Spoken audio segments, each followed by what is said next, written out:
ऐसा लगता है एक कुछ दिनों से पूरे घर में कब्जा करके बैठी है, लेकिन करूं तो क्या करूं? कैसे इस बहू को बुरा बनाऊं सबकी नजरों में?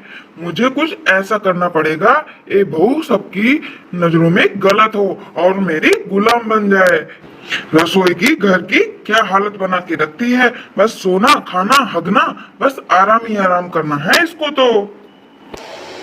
अरे माँ, आप किचन में क्या कर रही हो? हाँ बेटा गोलू, रसोई में मैं क्या ही करूंगी, काम ही तो करूंगी ना, और क्या करूंगी तू ही बता दे। माँ, आप काम क्यों करोगी? आपकी बहू कहाँ पे है? वो भी तो काम कर सकती है। आप इतनी उम्र पे काम थोड़ा ना करोगी। अब तो बस आपकी आराम करने की उम्र है। अरे बेटा कुछ मत पूछ, तू तो रहने ही दे।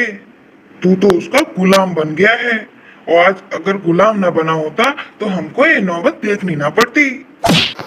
नहीं माँ, जब घर में बहू है तो आप काम क्यों करोगी? ऐसा मैं होने नहीं दूंगा। अरे बेटा बहू काम ही कहाँ करती है, दरवाजे बंद करके कर लेती है, पता नहीं दिन भर क्या करती है। अब तू ही बता बेटा, मैं तो बहू को बोलकर थक गई हूँ, लेकिन वो मेरी बात तो सुनने के लिए तैयार ही नहीं है, इसलिए मैंने उससे तो बोलना ही बंद कर दिया है। अब सारे काम मैं खुद ही कर लेती हूँ, मुझे तो कोई सहारा नहीं है।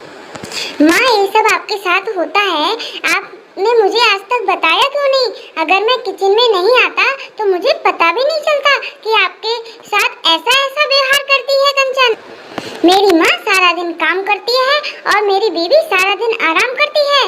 काजल, ओ काजल, कहाँ हो तुम? अरे आप किचन में क्या कर रहे हो? काजल, मुझे सच में तुमसे ये उम्मीद बिल्कुल भी नहीं थी, लेकिन मैंने तुम पे भरोसा करके बहुत बड़ी गलती कर दी।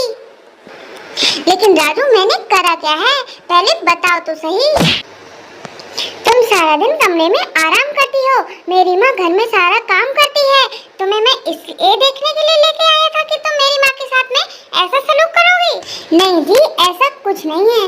माँ जी को मैंने पहले ही बोला था कि आपको कुछ खाना हो तो बता दो, लेकिन उन्होंने तो मना ही कर दिया।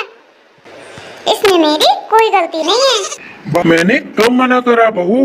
देख बेटा, बहू तो मुझे झूठा साबित करने पे तुली है।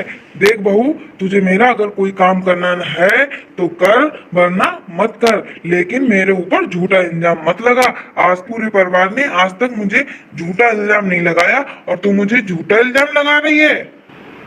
देख बेटा, बहू तो मुझे झूठा बोल रही है और हमें तो यही देखना ही पड़ेगा बेटा, बस यही दिन देखना रह गया था हमारे लिए। मैं इस घर को छोड़ के चली जाऊंगी, मैं अपनी बेइज्जती और बर्दाश्त नहीं कर सकती। अब शांति मिल गई तुझे? देखिए, मैं सच बोल रही हूँ, मैंने ऐसा कुछ नहीं किया है। अगर तुम चाहते हो कि माँ जी से मैं झूठी माफी मांगू तो मैं मांगने के लिए तैयार हूँ, बस माँ जी ढोंग कर रही हैं, मुझे पसंद नहीं करती इसलिए, बट ऐसा मैंने कुछ नहीं किया है। अच्छा, तुमने मेरी माँ पे झूठा इल्जाम लगाते हुए शर्म नहीं आई? मैंने तुम्हें क्या समझा और तुम क्या निकली? लेकिन मैंने माँ जी के साथ कुछ गलत किया ही नहीं है, तो मैं क्या माफी मांगू? अच्छा, वो मेरी माँ है, कभी झूठ नहीं बोल सकती। हे भगवान, मैंने तो आज तक अपनी बहू को बेटी ही समझा, लेकिन इसने हमारे साथ में क्या किया, यही हमको सोच सोच के रोना आ रहा है। देख कंचन, तूने सुना तेरे बारे में माँ क्या सोचती है? तुझे अपनी बेटी मानती है और तूने उनके साथ में क्या सलूक किया है? अब बुढ़ापे में अब मैं कहाँ दर दर ठोकर खाऊंगी, अपना ही घर छोड़ना पड़ रहा है मुझे, ये जमाना आ गया है।